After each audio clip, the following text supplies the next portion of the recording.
মিষ্টি দই খেতে কম বেশি আমরা প্রায় সকলেই ভালোবাসি।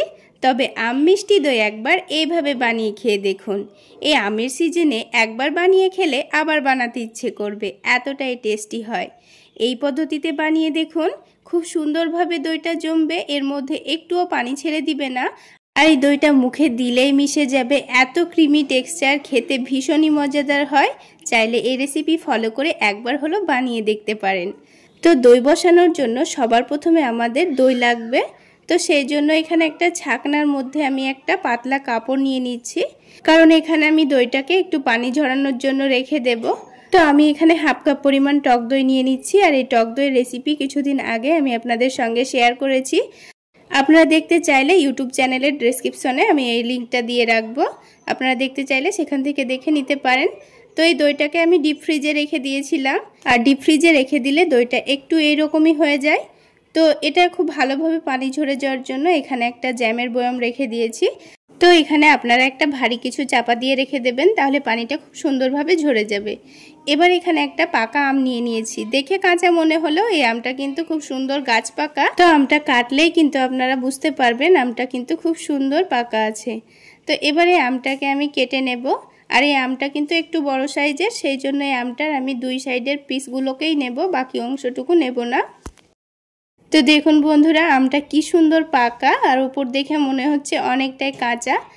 এবারে আমের পিসটার মধ্যে একটু ছুরি দিয়ে ছোট ছোট করে টুকরো করে নিচ্ছি। এইভাবে পিস পিস করে নিলে কিন্তু আমের টুকরোগুলো বার করতে খুবই সুবিধা হবে। এবারে আমের পিসগুলোকে আমি একটা ব্লেন্ডারের মধ্যে নিয়ে নেব। তো যেহেতু আমি এখানে বড় সাইজের আম নিয়েছি, তাই দুই সাইডের এই পিসটা নিলেই কিন্তু হয়ে যাবে। তো বাকি আটিটুকু আমি কিন্তু রেখে দিয়েছি। এবার এখানে কোনো রকম পানি না দিয়ে খুব ভালোভাবে ব্লেন্ড করে নিতে হবে। তো আম ব্লেন্ড করে নিয়ে এক সাইডে রেখে দিয়ে আলাদা একটা প্যানের মধ্যে আমি এখানে হাফ লিটার দুধ নিয়ে নিয়েছি। এবার যখন দুধটা হালকা গরম হয়ে যাবে, তখন গ্যাসের ফ্লেমটা লোতে রেখে এখানে গুঁড়ো দুধ দিয়ে দেব। এখানে অতিরিক্ত গরম দুধের মধ্যে যদি গুঁড়ো দুধ দেন, তাহলে কিন্তু দুধটা অনেকটাই দলা পেকে যাবে, খুব সুন্দরভাবে কিন্তু মিশবে না। তাই দুধটা হালকা গরম থাকা অবস্থাতে খুব সুন্দরভাবে মিশিয়ে নিতে হবে। তো দেখুন, গুঁড়ো দুধটা কিন্তু খুব ভালোভাবে মিশিয়ে নিয়েছি। এর মধ্যে কিন্তু একটুও দলা দলা ভাব নেই। এবার এই দুধের মধ্যে টেস্ট অনুযায়ী চিনি দিয়ে দিচ্ছি। আপনাদের টেস্ট অনুযায়ী চিনির পরিমাণ কমিয়ে বা বাড়িয়েও নিতে পারেন। তারপর এখানে আবার একটু ভালোভাবে মিশিয়ে নিচ্ছি। এবার এই দুধটাকে 10 মিনিট মতো রান্না করে নেব, তাহলে এই দুধটা এখনকার থেকে অনেকটাই ঘন হয়ে যাবে। আর যেহেতু এই দুধের মধ্যে আমি গুঁড়ো দুধ দিয়েছি, তাই কিন্তু অনেকক্ষণ জাল করে ঘন করার কোনো দরকার নেই। খুব অল্প সময়ের মধ্যেই কিন্তু দুধটা অনেকটাই ঘন হয়ে যাবে। তো দেখুন বন্ধুরা, প্রায় 10 মিনিট মতো দুধটা জাল করে নেওয়ার পর দুধটা কিন্তু অনেকটা ঘন হয়ে গেছে। এবার এই দুধটাকে নামিয়ে আমি ঠান্ডা হওয়ার জন্য রেখে দেব। আর এদিকে কিন্তু এই দইটা থেকেও অনেকটা পানি ছেড়ে দিয়েছে। এবার আমি এই দইটাকে যেই পাত্রে আমি এই মিষ্টি দইটা বসাবো, সেই পাত্রে নিয়ে নেব। তো দেখুন বন্ধুরা, দইয়ের মধ্যে কিন্তু একটুও পানি ভাবও নেই, আর অনেকটা ঠান্ডা ভাবও চলে গেছে। এবার যে পাত্রে আমি দইটা বসাবো, সেই পাত্রে আমি দইটাকে নিয়ে নিয়েছি। তারপর এই দইটাকে একটু ভালোভাবে ফেটিয়ে নিতে হবে। এই দইটাকে খুব ভালোভাবে ফেটিয়ে একটু ক্রিমের মতো করে তৈরি করে নিতে হবে, দইয়ের মধ্যে যেন একটুও দলা দলা ভাব না থাকে। তো দইটাকে হালকা ফেটিয়ে নিয়ে এবার আমি এখানে ব্লেন্ড করা আমের পিউরিটা 2 চামচ নিয়ে নিচ্ছি। এখানে কিন্তু খুব বেশি আমের পিউরি দেওয়ার দরকার নেই, অল্প করে দিয়ে দিলেই কিন্তু হয়ে যাবে।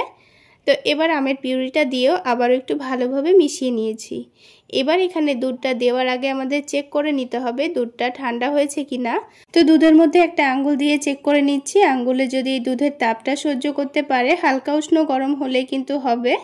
এবারে আম দইয়ের মিশ্রণের মধ্যে কিন্তু পুরোটা দুধ একেবারে দিয়ে ফেলা যাবে না, বারে বারে অল্প অল্প করে দিতে হবে। তো প্রথমে অল্প দুধ দিয়ে এইভাবে একটু হ্যান্ড উইক্স দিয়ে ভালোভাবে মিশিয়ে নিচ্ছি, তাহলে কিন্তু খুব সুন্দরভাবে মিশিয়ে নেওয়া যাবে। তো আবারও এইভাবে অল্প করে দিচ্ছি। তো বারে বারে দিয়ে কিন্তু খুব ভালোভাবে মিশিয়ে নিতে হবে। এইভাবে দই বসালে আপনারা যে কোনো পাত্রেই দইটা জমিয়ে নিতে পারবেন, খুব সুন্দরভাবেই জমবে। আর আরও একটা জিনিস খেয়াল রাখবেন, এখানে এই দুধটা যদি একটু গরম বেশি হয়, তাহলে এই দুধ দইয়ের মিশ্রণে যদি দুধটা দিয়ে দেন, তবে কিন্তু এখানে দুধটা কেটে যেতে পারে। তাছাড়া দইটা খুব একটা ভালো নাও জমতে পারে, এর মধ্যে পানিও ছেড়ে দিতে পারে। তো খুব ভালোভাবে মিশিয়ে নেওয়ার পর একটা ফয়েল পেপার দিয়ে খুব ভালোভাবে ঢেকে দেব। তো ফয়েল পেপার দিয়ে বাটিটাকে একটু ভালোভাবে মুড়িয়ে নিচ্ছি। এবার মুড়িয়ে নেওয়া হয়ে গেলে এবার উপর থেকে একটা মোটা কাপড় চাপা দিয়ে এটাকে একটু গরম জায়গায় রেখে দিতে হবে। তো গরম জায়গায় রেখে দিয়ে এটাকে 7 থেকে 8 ঘন্টা মতো আমি রেখে দিয়েছিলাম। তারপর এটাকে 1 ঘন্টা ফ্রিজে রেখে আমি আপনাদের দেখিয়ে দিচ্ছি। দেখুন দইটা কিন্তু খুব সুন্দরভাবে জমেছে, একটুও কিন্তু পানি পানি ভাব নেই। আপনারা দেখে নিশ্চয়ই বুঝতে পারছেন দইটা কত সুন্দর জমেছে। এবার আমি আপনাদের কেটেও দেখিয়ে দিচ্ছি। দেখুন দইয়ের মধ্যে কত সুন্দর একটা ক্রিমি টেক্সচার এসছে, আর খেতেও কিন্তু ভীষণ মজার হয়েছিল। চাইলে এই পাকা আমের সিজনে একবার হলেও আমার এই রেসিপি ফলো করে বানিয়ে খেয়ে দেখবেন, খেতে ভীষণই ভালো লাগবে। তাহলে বন্ধুরা আজকের এই আম মিষ্টি দই আপনাদের কেমন লাগলো অবশ্যই কমেন্ট সেকশানে জানাবেন, আর ভালো লাগলে একটা লাইক শেয়ার করে দেবেন। আর আমার এই সহজ রেসিপিগুলো যদি ইউটিউব চ্যানেল থেকে দেখে থাকেন চ্যানেলটি সাবস্ক্রাইব করে দেবেন, আর ফেসবুক পেজ থেকে দেখে থাকলে পেজটি ফলো করে দেবেন। তাহলে বন্ধুরা আজকে এই পর্যন্তই। সকলে অনেক বেশি ভালো থাকবেন, সুস্থ থাকবেন। দেখা হচ্ছে আরও একটি নতুন রেসিপি নিয়ে নেক্সট এপিসোডে।